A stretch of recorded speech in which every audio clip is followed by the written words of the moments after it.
Hello guys! Hello para ito sa lahat ng Aries. Aries, welcome dito sa aking channel, Kapalaran 888. Welcome guys. Alamin natin kung anong messages, vibration, gabay energy para sa lahat ng Aries.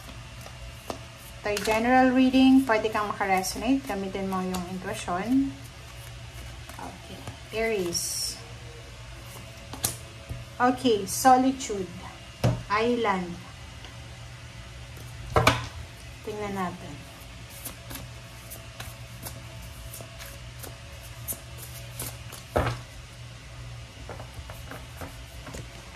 Okay, 7. Wow.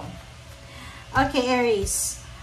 These two cards, sinasabi ng baraha sa'yo na you have a choice. You have the choice. You have the option. Kung gusto mo ng tahimik na buhay. 'Di ba? So, siguro may mga Aries dito na marami kayong temptation na pinagdadaanan for several months or years. Dito sinasabi ng 7 of Cups sa'yo na may choice ka na gawing maganda yung buhay mo. May choice ka din na sirain yung buhay mo. Parang ganun. So, dito sinasabi na tapusin na natin yung pag-overanalyze, pag-procrastinate. And kailangan na nating maging klaro sa kung ano yung gusto natin. And move forward. Maraming options. Maraming pwede tayong pagpilian. But nakadepende yun sa'yo kung ano ang gusto mo. Addiction. Sinasabi ng baraha dito, Aries, if you have, like for example, mga bisyo, sobra-sobrang mga ginagawa sa buhay. Solitude sinasabi ng baraha na pag-isipan mo to. Okay? Kailangan mong like bisyo, okay, sabihin na natin Aries, pwedeng feeling mo masaya ka sa barkada mo, pero hindi mo alam na pag mag-isa ka lang, pag in solitude ka, mas magiging masaya ka, mas magiging kalmado ka. Okay? So dito sinasabi ng baraha na pag-isipan natin ang bawat desisyon, ang bawat actions na gagawin natin. Kasi tayo rin naman ang mamumroblema. Tayo rin naman ang tawag dito, magsasuffer. Okay? So, much better na pag-isipan bawat actions, decision, bawat steps na gagawin mo.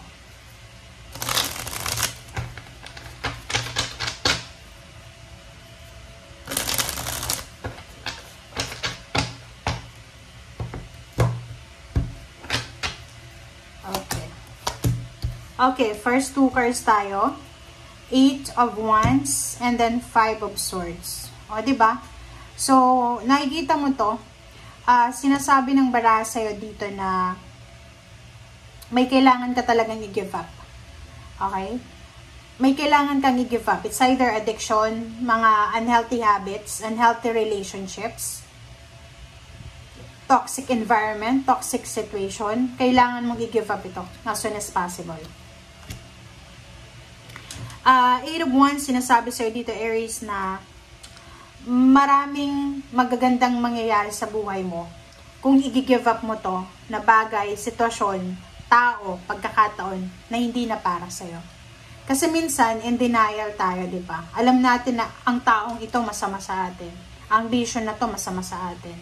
Etong situation na to masama sa atin. Pero in denial tayo, ganun pa rin, ganun. So, dito sinasabi na once na i-give up mo to, once na i-give up mo yung 7 of Cups na yan, 8 of Wands, maraming balita, maraming good news, maraming parating sa'yo na blessings. Kasi, naalis mo na inalis mo na yung sagabal. Kasi minsan, yung mga bagay na yan na ginagawa natin, sagabal yan sa pag-asenso natin. 'Di ba? Okay? 2 of Wands and then Queen of Wands. So, nakikita natin dito na binibigyan ka ng pagkakataon talaga ng universe para makapag-isip. Binibigyan ka ng pagkakataon, ng choice, ng option, ng universe. Kung talagang gusto mo ng freedom. Yung freedom talaga na once na nakaalis ka na dyan sa sitwasyon na yan, talagang eto yung freedom na free ka talaga. Okay?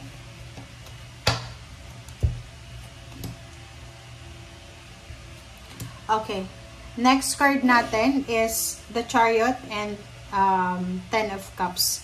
So, in terms of relationship, meron ditong mga Aries na siguro yung relationship mo na napabayaan mo few years ago or few months ago ay improving siya. Pwedeng may Aries na ikakasal, pwedeng may Aries na magsa-celebrate ng wedding anniversaries, pwedeng may Aries na magta-travel sila ng buong pamilya or may progress, parang ganun. So, ibig sabihin niya, may mga Aries dito na posibleng yun, aasenso sila kasama ng buong pamilya.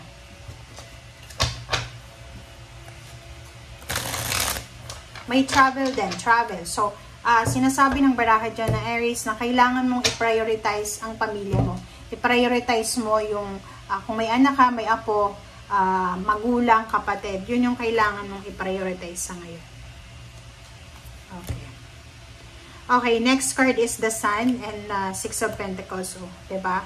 So, dito sinasabi ng barahan na you're super lucky, you're fortunate. Maswerte ka.